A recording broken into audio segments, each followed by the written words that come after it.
There's 133 now hostages being held in Gaza, and nobody talks about it. You know, it's as if it's gone. And and the amount of anti-Semitism in Canada and the rest of the world is mind-boggling. Like, I mean, you see, we have a totally peaceful protest here. We just want to live in peace, and nobody wants us to do that. I came from Iran to go to Canada to live in peace and safety, and I can see over there some people from Palestine, and one of them in the superstore just approached me a month ago because he could recognize me that I'm supporter of Israel, and he started threatening me. And I came to Canada to live freely in safety. So I hope Canadian government understand this is not good for Canada too, to be quiet and do not take any side. You know, they have to stand with Israel. Adam Soos here for Rebel News. We are on location here at City Hall and Olympic Plaza, where 6 months after the horrific attack that took place on October 7th in Israel, people are gathering to stand in solidarity and to call for the release of the 130 plus men, women, and children who have been held by Hamas terrorists since that time. It is truly a troubling development. We're going to have the opportunity to talk to some of the people here about a world that has effectively forgotten about these people. Everyone essentially focused on this notion of an Israeli ceasefire. No one seemingly concerned with the original attack that took place and these people who still remain in Hamas custody.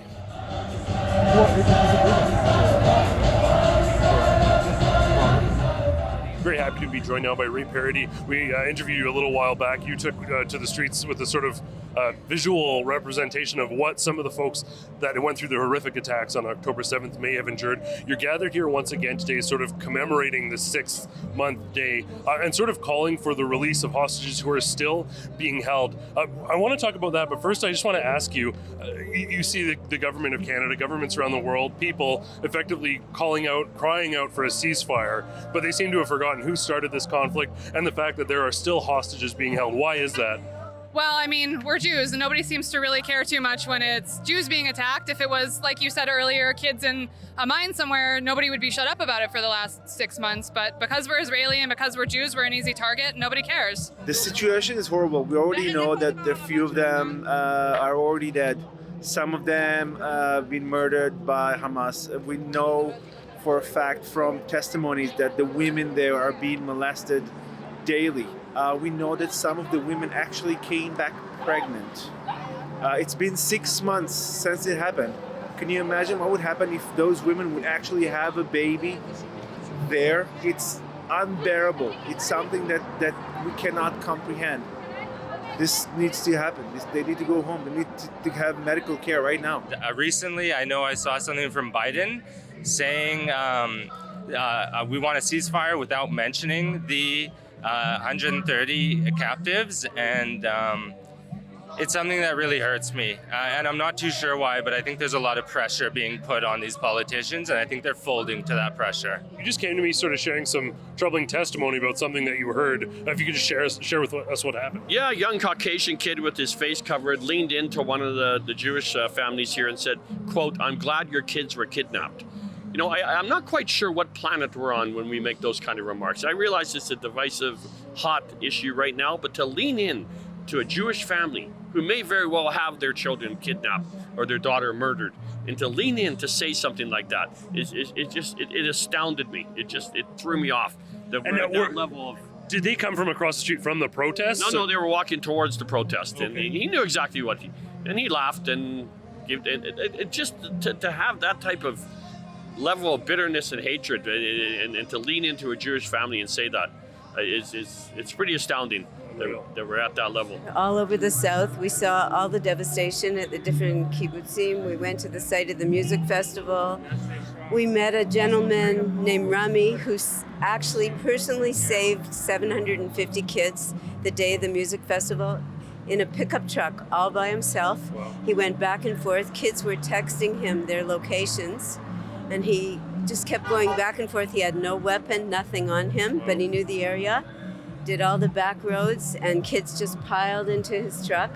The last person that messaged him was a girl, sent him the location, and he knew where she was, and he went to rescue her, and when he got there, he realized she's in a ditch. And as he approached the ditch, he saw that she was surrounded by 6 terrorists. And he thought, like, oh my God, what am I going to do? I have no way to protect me or her. And he fortunately speaks fluent Arabic. And he said to them, I just came from the highway. The army's on their way. They're going to be here any second. So if you want to save your life, get the heck out of here. Leave the girl because she's just going to slow you down. And they let him and her go.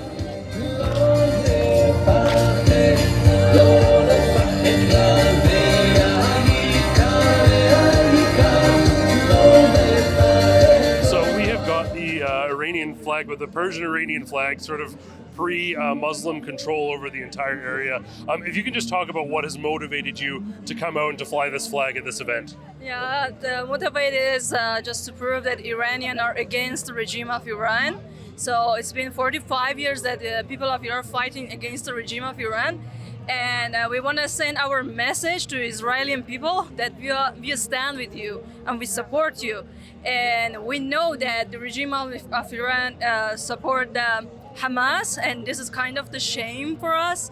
That's why we try out of Iran, come to any rally and support Israel, just to show we are not agree with this regime and we are against them, and we hope we can bring them down, because we believe if this IRGC would change, we could have a better country for ourselves, and Middle East would be safer for everyone, for Israel, for Afghanistan, for Iraq.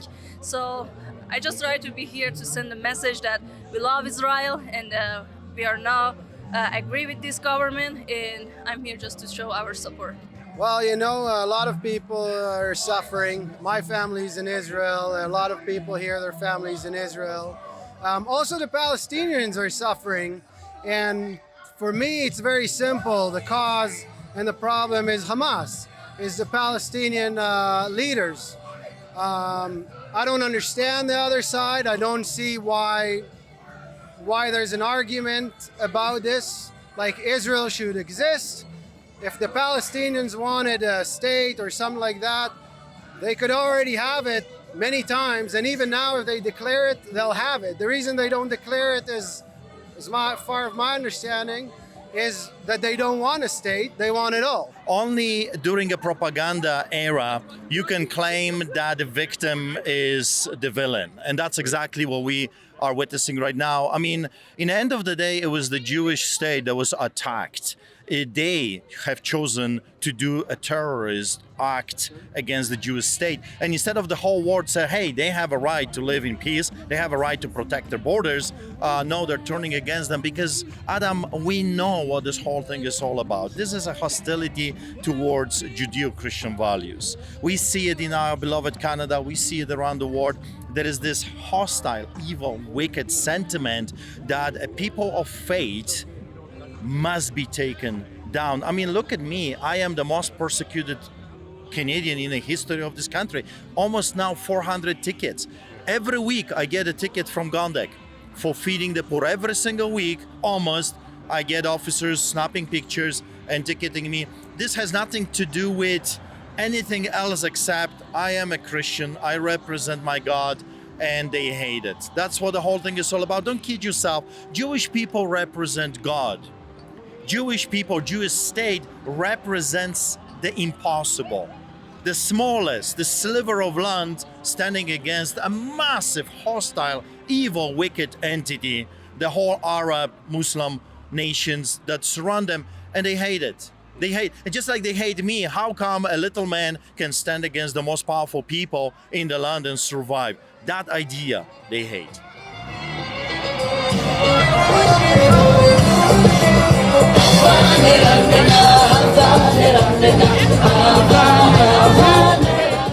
When this protest was organized today for 1 p.m., almost right after, as far as we could see on social media anyways, the anti-Israeli protesters, they scheduled a counter-protest starting just 1 hour later. They are expecting a significant turnout of counter-protesters. From the river to the sea, Palestine will be free. There's 133 now hostages being held in Gaza, and nobody talks about it. You know, it's as if it's gone. And and the amount of anti-Semitism in Canada and the rest of the world is mind-boggling. Like, I mean, you see, we have a totally peaceful protest here. We just want to live in peace, and nobody wants us to do that. Now, historically, Jews, I mean, given the history, have been very pro-immigration. It's part of their sort of survival story. But given some of the sort of foreign philosophies that are being brought in that are allowing for overtly anti-Semitic protests to take place, do you think that the Jewish community's attitude towards open immigration should shift? Yeah, I think so. Because if it doesn't, we're going to see more problems like we are in bigger cities. Thankfully, we haven't seen it much in Calgary yet, but we're going to see more attacks. We're going to see more anti-Semitism. We're going to see more spaces that say you can't come in if you're a Jew. And if we don't stand up against it, it's not going to stop. Why do you think it is that folks, and it's folks on the left, but it's also folks on the right, have sort of bought into this narrative? You'll literally hear them touting like Hamas propaganda verbatim when it quite clearly, and there can be questions, there can be concerns. Obviously, as IDF just issued a sort of apology for an accidental targeted they were targeting somebody, they hit aid workers. But why have people adopted sort of the Hamas rhetoric so wholeheartedly on all sides of the spectrum? So it's kind of a horseshoe theory in which the far right and the far left are actually kind of in the same mindset on that. Why they're that way, I'm not sure. I really think it's just a blatant hatred, and it's thousands of years old, and it's easy for them to adopt. And besides that, I think it's just also kind of the fad thing to do. What's happening in the Middle East is coming to the West. It is changing everything. And we can see from the problems in the Middle East, we can see the problems here. I don't think that Canada and the West in general is going to a good place. Now, the Jewish community, obviously, with Jewish history, has been very pro-immigration. It's sort of part of their survival story. But do you think with these ideologies brought in, sort of hateful, overt anti-Semitism, sort of even neo-Nazi rhetoric sometimes being echoed, that the Jewish community needs to sort of shift away from that and maybe advocate for some more restrictive immigration policies? Definitely.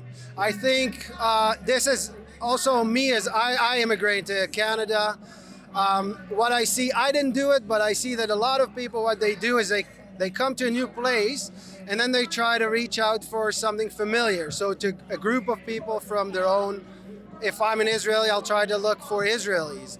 And what it does is it becomes a state in a state if you have too many of the same place coming to the same place. So if you have too many people coming from whatever, Ukraine, Israel, Palestine, or any other country, into the same place in Canada, they're not spread. What they're doing is they're just going to group up and create their own state in a state.